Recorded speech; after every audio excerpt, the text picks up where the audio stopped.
Darkly Splendid Abodes, the official podcast of Toronto Thelema.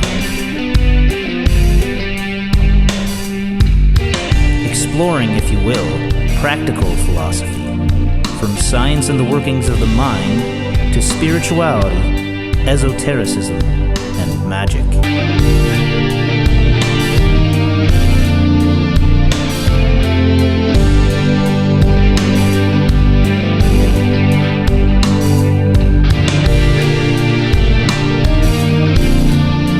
Stooping down, dipping my wings, I came into the darkly splendid abodes. This is part 2 of our look at what Crowley called the real and perfect ritual of the hexagram. How does it compare with the Golden Dawn's original lesser hexagram ritual? What are the results of invoking Set into the circle? Edward Mason and I continue our discussion on this uniquely Thelemic rite. Do what thou wilt shall be the whole of the law.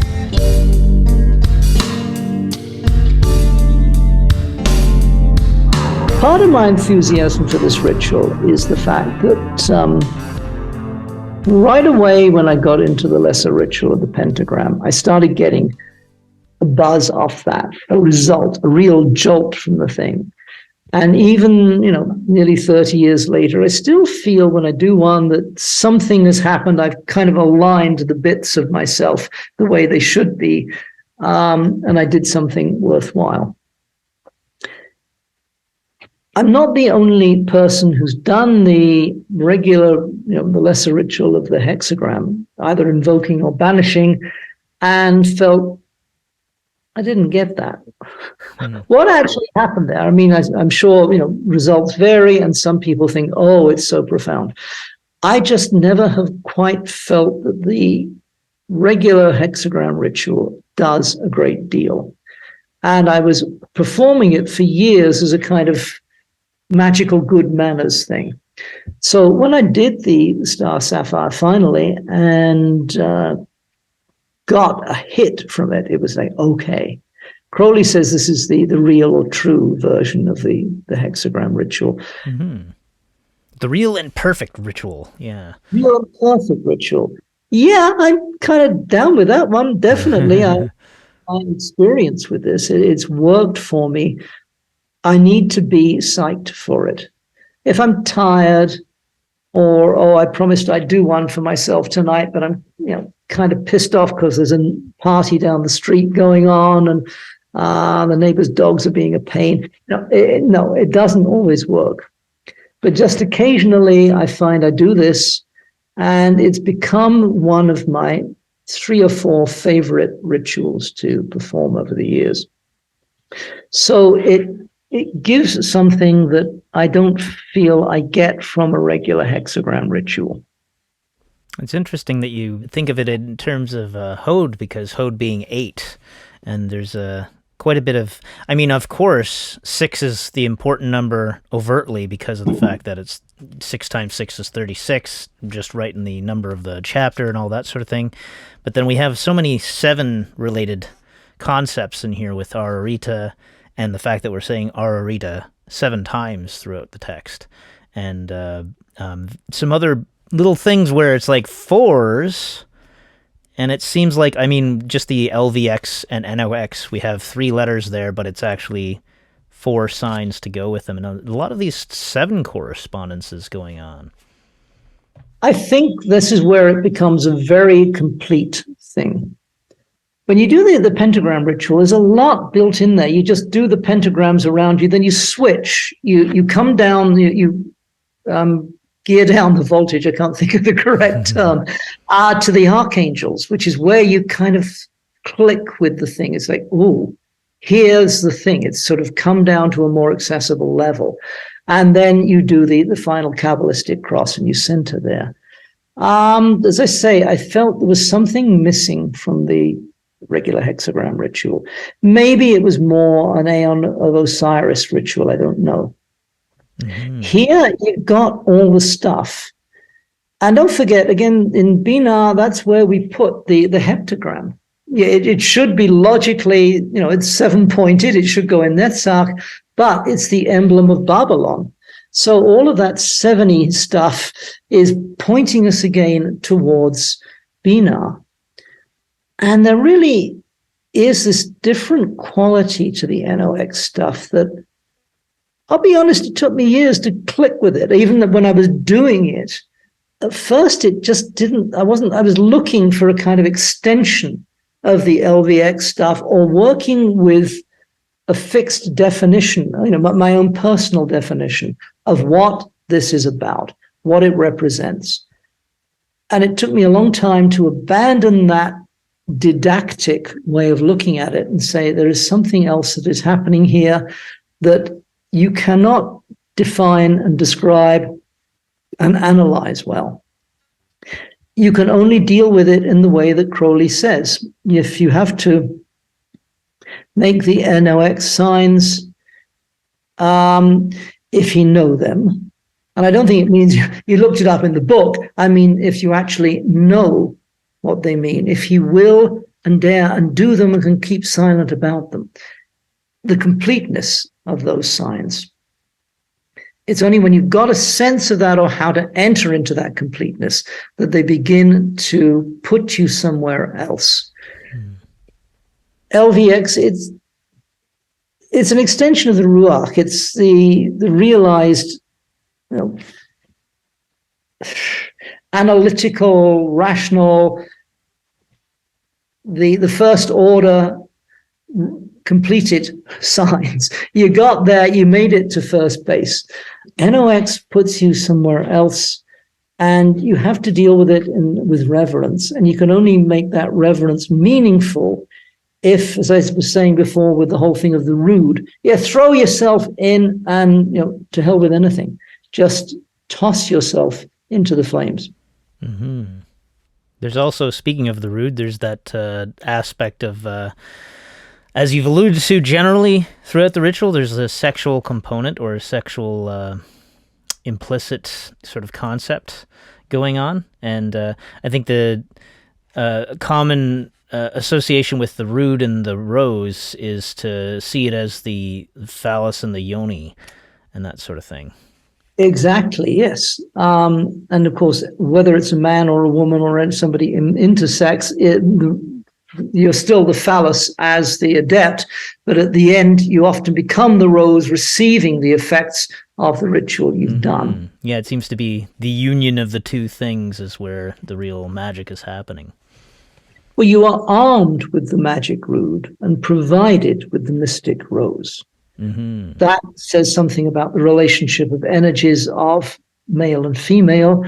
Within the rose cross, described as a circle with an X, the X represents the phallus, the circle represents the yoni. Mm-hmm. So again, it's totally implicit here. Nobody needs to get naked. I noticed one person had done a comment online suggesting that in fact you had to do a sex magic rite in the middle of this thing. If that works for you, try that interpretation. I just found that the ritual itself needed to continue at a particular pace, but there needed to be a pause when you do that set triumphant. You throw your arms up, try and release yourself in this ejaculatory manner to the all, and then you adopt the sign of Mulier, the sign of Baphomet, and receive the sacrament that comes back. When is dualistic ritual sexual, and when is sex dualistic magic? The two become quite interchangeable here. I'm sure you could do a sex magic ritual using the Star Sapphire. I haven't personally tried that one, so please put in the comments below your own experience, and be interesting to know what you found out. But you're emitting the sign of Isis rejoicing with the child. That is the magical or mystical result of the ritual. The thing comes to you. You're having to use the set energies to get there. Another thing about Set is that in the LVX signs, Isis, Apophis, Osiris, are the 3 signs you make in the standard lesser ritual of the hexagram. Now, in the mythology and in a lot of the carvings that we found in temples in Egypt, Set is actually in the bark of Ra, going, down through the Duat at night, fighting off Apophis. I think it's a wrong identification there, and you might want to see if you can find something else. Maybe put Maga in there as opposed to Scorpio Apophis destroyer. Scorpio, the sun, the crocodile sun. But you need some other term there, I think, to update the ritual to Thelemic standards. It's interesting that when Michael and I were looking at Liber Reguli, there's a description in the commentary to that is describing the word lashtal or lostel, or however you would like to pronounce that. And one of the things he's breaking it down to is as a form of the tetragrammaton again, Yod He Vav He. But it's interesting in that he is, instead of the expected kind of Isis and Osiris pairing, he's using Isis and Set. And right. So this is another case. It seems like Set ends up taking that may allude to some of what Crowley's insights into Set and its use in magic is. I think the whole Horus Set thing is resolved through the Ararita. One is his universe. Oh, let me get the right thing again, because being on this podcast. Yeah, this reminds me of the Arabic mantra that Crowley was using: Kul hu Allahu ahad, Allahu samad, right, Mulad, etc., etc. It's very much the same sort of concept, that one is his permutation. Yeah, one is his beginning, one is his individuality, his permutations are one. Everything is one. So you have Crowley's genius, and of course the thing that gets him in a lot of trouble, is that he's bringing everything in, because you can't exclude facets of the universe and say, well, I don't want that. That's kind of icky, or that's dark. Yes, of course, that's where you need to go to find the missing bits. There's the other legend where somebody, the Eye of Ra, a lot of legends about missing eyeballs. Ra's eye gets lost in the primeval waters of Noon, and I forget who goes down to find it, but there's this need to bring stuff back from the darkness.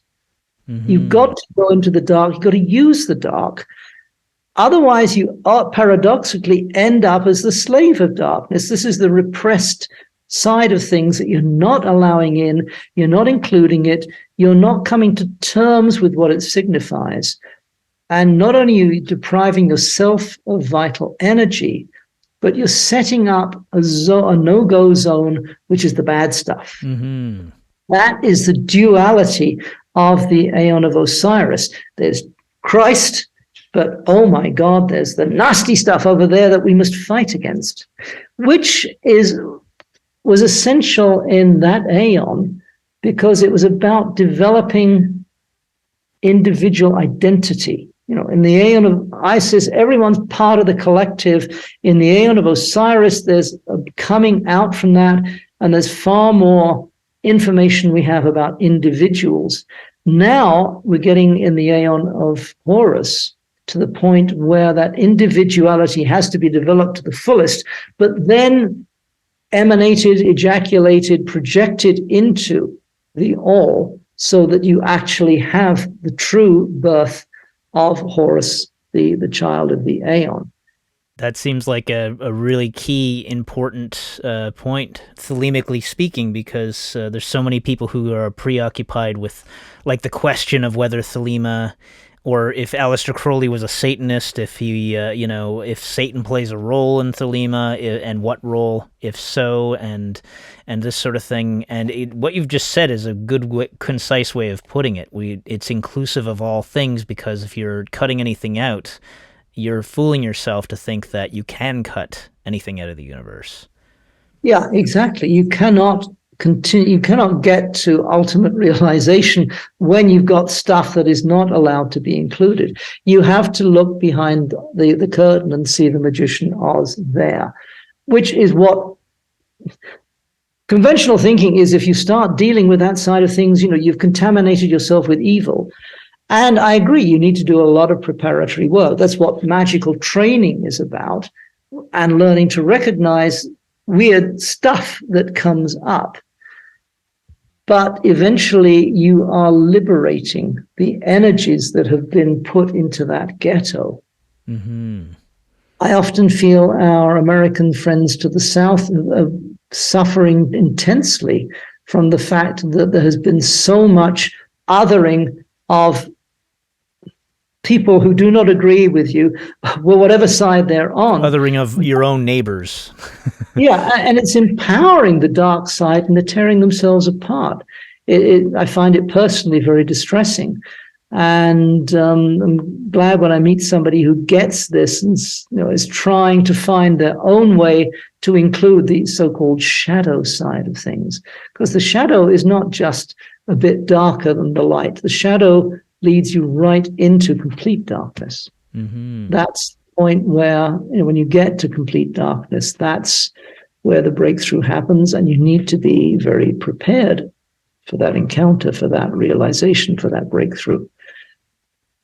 Perhaps what I'm saying here today is that I think the Star Sapphire is a very useful tool for getting kind of used to that. This is the real dark side coming in. I've actually, allowed Set to appear in the circle, and I get it. This energy is trying to be included, but it's about dispersion. It's about confusion. One possible interpretation of the name Set is foreigner or outsider. We don't really know what it means. Now, in Hebrew, which is quite closely related to ancient Egyptian, they're both from the Afro-Asiatic family of languages.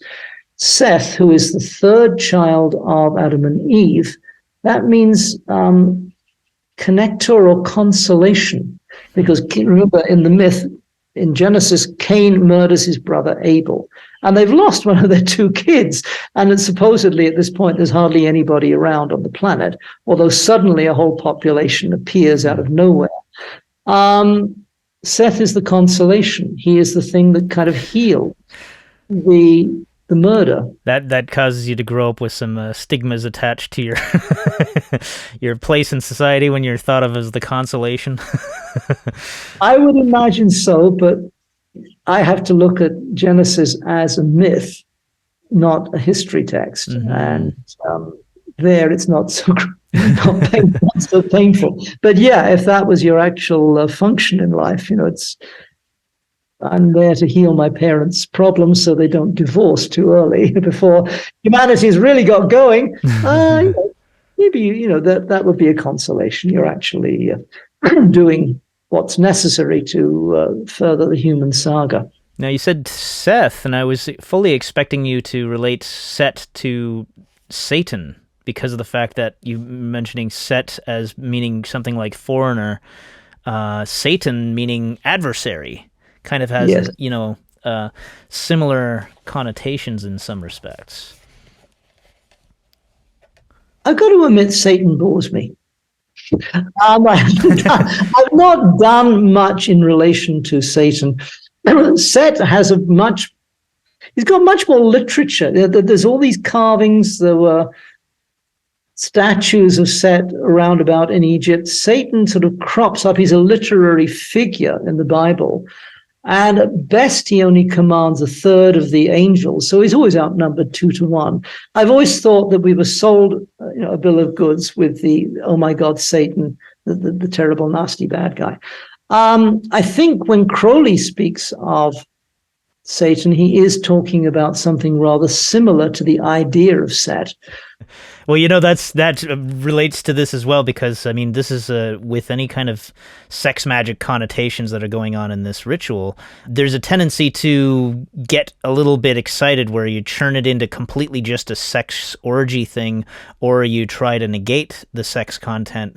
And I think everything is impure to the impure, you know? Yes. And sexual energy can be an extremely powerful and sacred thing when you approach it right. But it can be, like, a lot of people have very impure relations with it.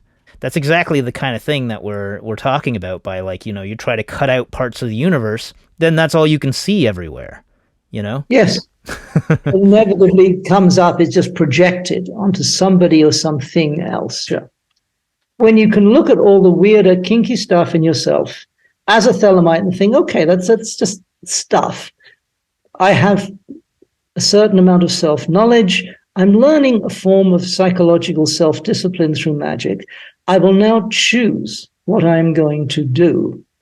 And I'm not going to do things that would be destructive to other people, because we're all part of a continuum, and therefore it would be destructive to me. I'm going to be totally selfish here and not screw things up for myself.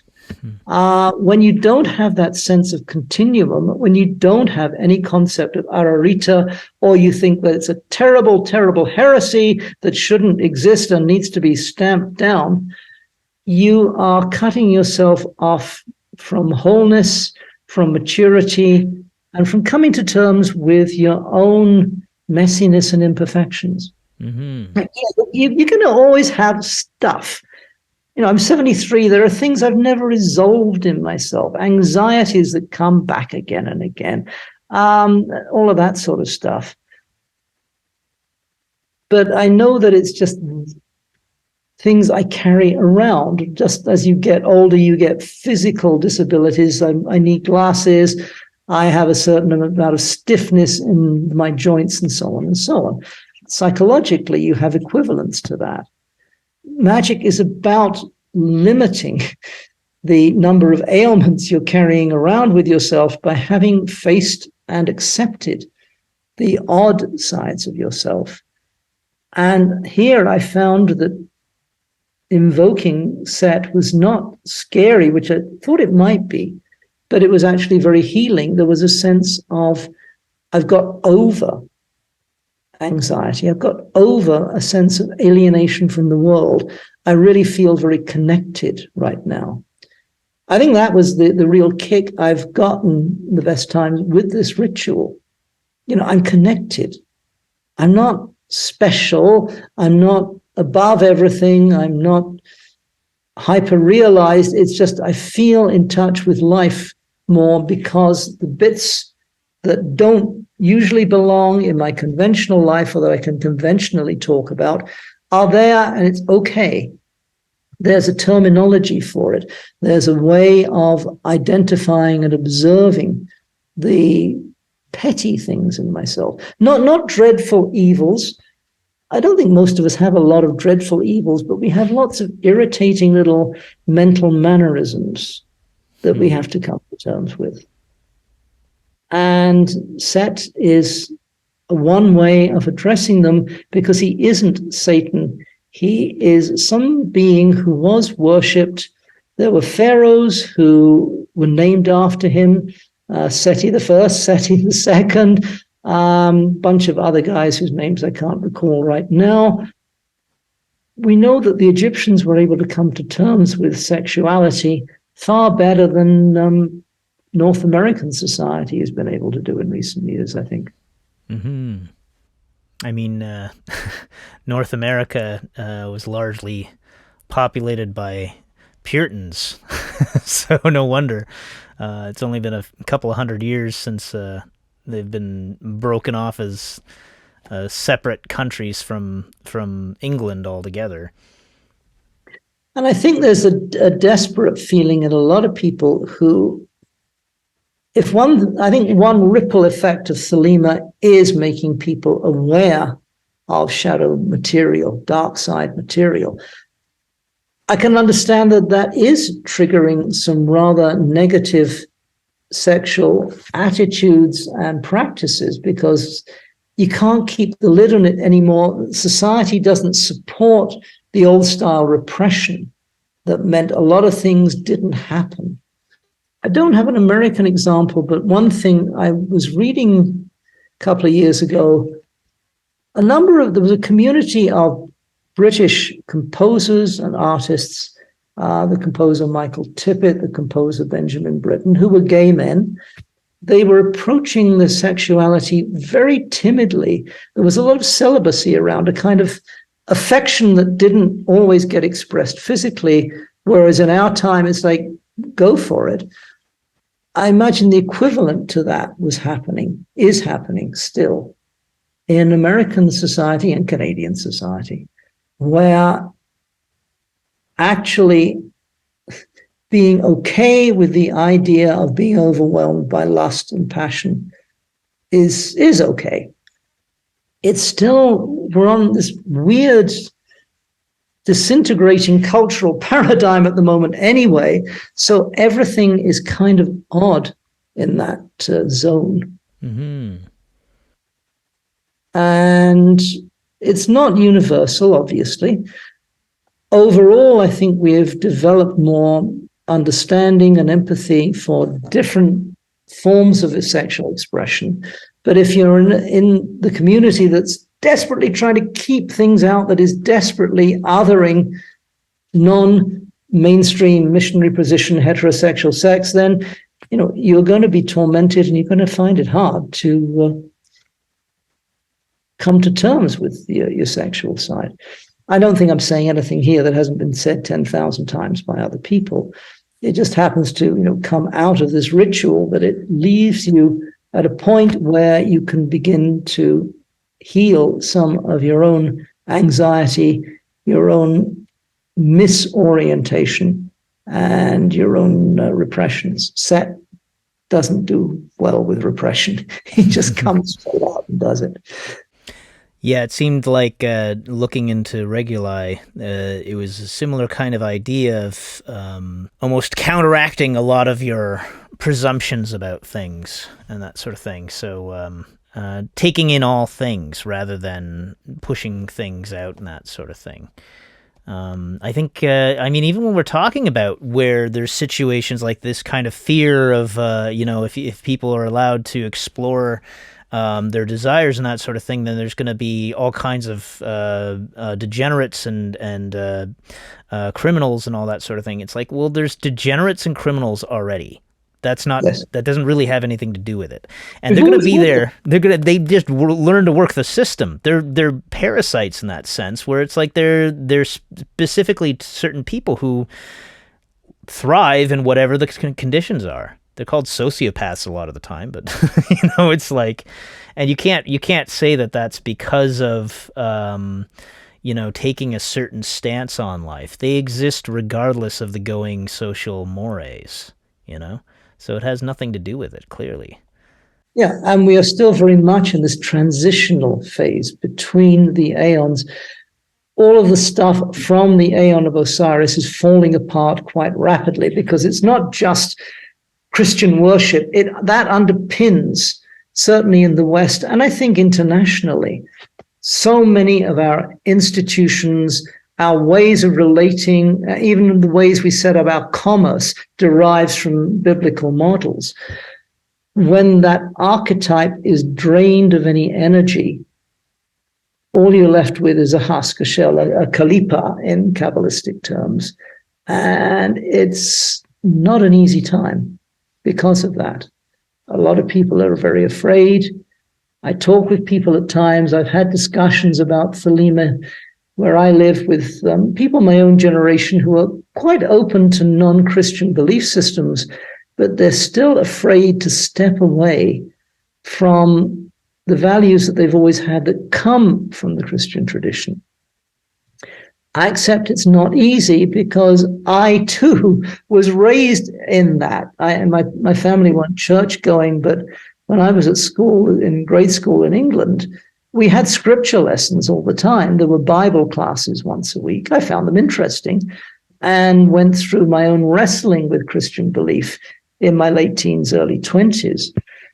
When we're still moving into Thelema without having quite come to terms with where it's going to go.